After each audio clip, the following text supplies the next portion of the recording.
So kayo ba, have you ever been in a toxic relationship? And dun sa toxic relationship na yon, masasabi nyo bang both kayong partners yung naging toxic? Or ikaw lang ba? Or siya lang ba? Yeah. Ikaw, What do you guys think? Siyempre, may experience na ako ng toxic na relationship. And yung sa experience ko na yun, nung start, parang, siyempre yung ano manisin na parang hindi siya yung toxic eh. Well, nagkakaroon kami ng problems na parang nahawa din ako na ginagawa ko na din siya kasi ginagawa niya. Exact like? Kunwari, sabihin natin ayaw nung ex ko na magkita kami ng mga friends ko. Kasi bad influence daw sila. So, pag yung ex ko naman, gusto niya umalis sa kasama mga friends niya, sabihin ko, ayoko din kasi bad influence yan. So, gets? So at some point... Pero naging ganun ka ba dahil sorry, I cut No, it's off. okay. Naging ganun ka ba dahil parang nagre-revenge ka? Oo. Or nadala mo na lang, ganon. Oo. So, medyo toxic nga yun. Parang hindi, ginagawa mo to sa akin. Gagawin ko din to sa'yo. So kaya based on definition kanina, there's manipulation na that's going on. So dun, obviously, ex mo na siya. So ibig sabihin, dumating kayo sa point na parang, hindi, wag na lang. Parang hindi na to, Paano nyo na-realize na Wala na. hindi na tama?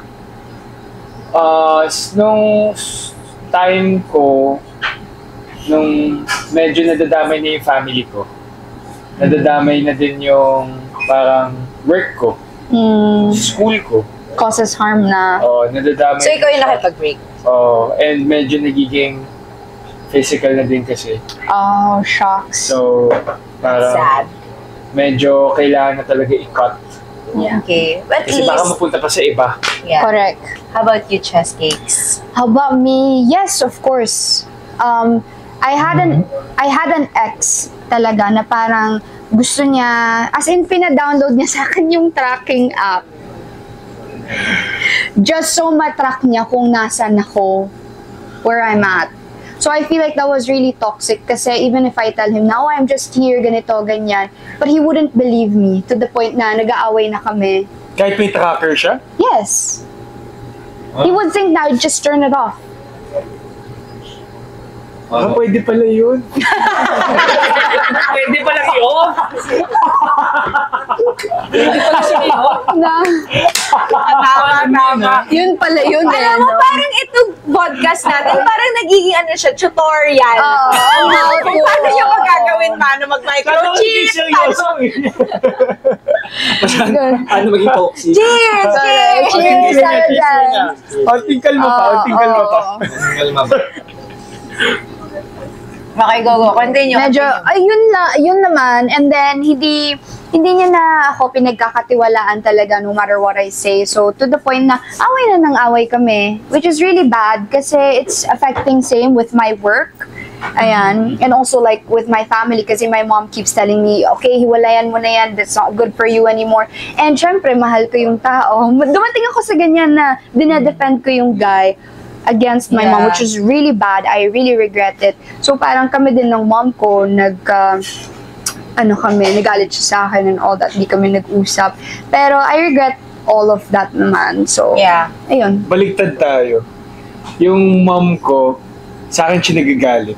Kasi ikaw naman yung ano eh. Grabe naman to. Grabe naman to. Grabe. Charot lang. Sa lahat ng naging ex ko? Oo. Kalma. Di ba? Sabi lang. Sabi, relax lang. Sabi, Cheers tayo dyan! Sorry. Ano ba yan? Ikaw naman, Thea. Ako, sige, maiba naman. Ito naman yung time na feeling ko ako yung medyo naging toxic. Okay. Pero may reason naman ako.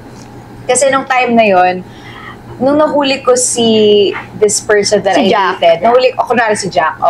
Nahuli ko si Jack na may kausap siya na hindi niya na dapat kausap regularly. So after nun, syempre naapektuhan ako. So anong nangyari sa akin, I forgave him, pero hindi pa talaga. Like, hindi talaga nanumbalik yung trust ko sa kanya. So, ang nangyari, lagi na ako nagtatanong, like, ako naman yung, nasaan ka? Di ako naniniwala pag Possessive na. kung nasaan ka ba, kung totoo ba yung sinasabi mo, ganun. So, ayun, I became someone that I did not wanna be.